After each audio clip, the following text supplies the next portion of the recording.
పోరా పో, ఈ రోజు నీకు బాగా ఉందిలే.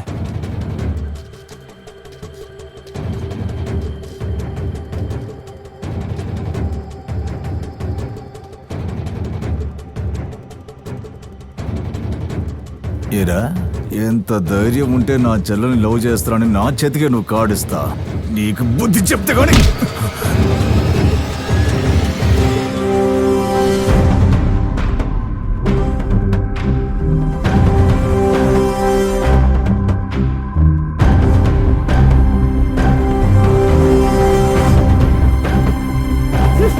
హలో, ఎందుకండి ఆయన కొట్టబోతున్నారు?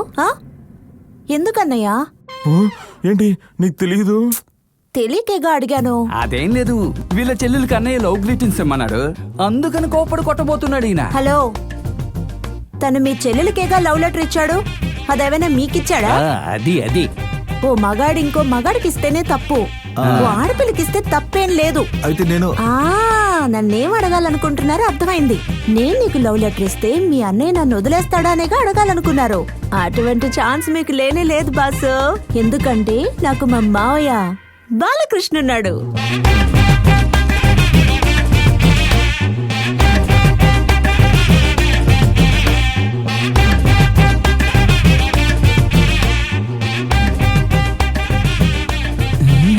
వీడికి ఇటువంటి సాంగా?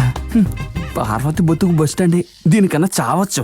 చూడండి సార్, నా అన్నయ్య ఎంత జెన్యూన్ గా మీ దగ్గరకు వచ్చి లవ్ లెటర్ ఇచ్చాడో ఆ ధైర్యాన్ని మీరు మెచ్చుకోవాలి. ఎందుకంటే ధైర్యమే పురుష లక్షణం.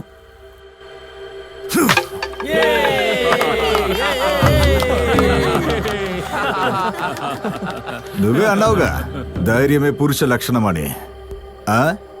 మీ అన్నయ్య ఇలా ముక్కలు చేస్తాడా ఇటుకల్ని? 6 వద్దు 3 వద్దు, 2 ఇటుకల్ని పగలగొట్టమని చూద్దాం. మన కాదు రాన్నా. ఒకటే తను గెలిస్తే నేను చీర కట్టుకుంటా, ఓడిపోతే మీ అన్న కట్టుకుంటాడా? అన్నయ్య వెళ్ళన్నయ్య. ఆగనా, ఎక్కడికి వెళ్తున్నా? విరగ్గొట్టడానికి. అదేమన్నా అప్పడం అనుకున్నావా?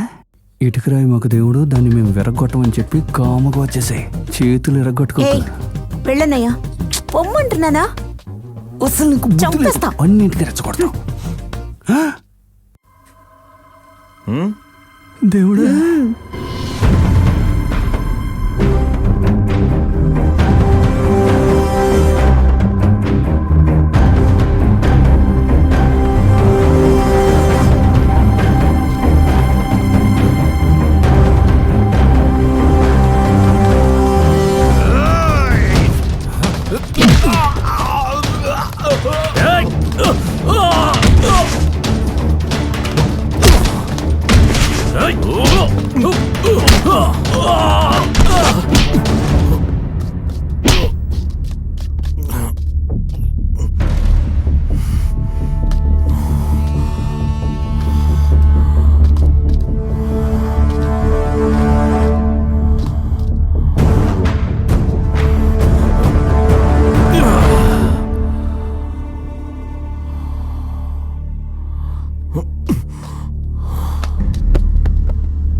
ఏంటి తెలిసిందా?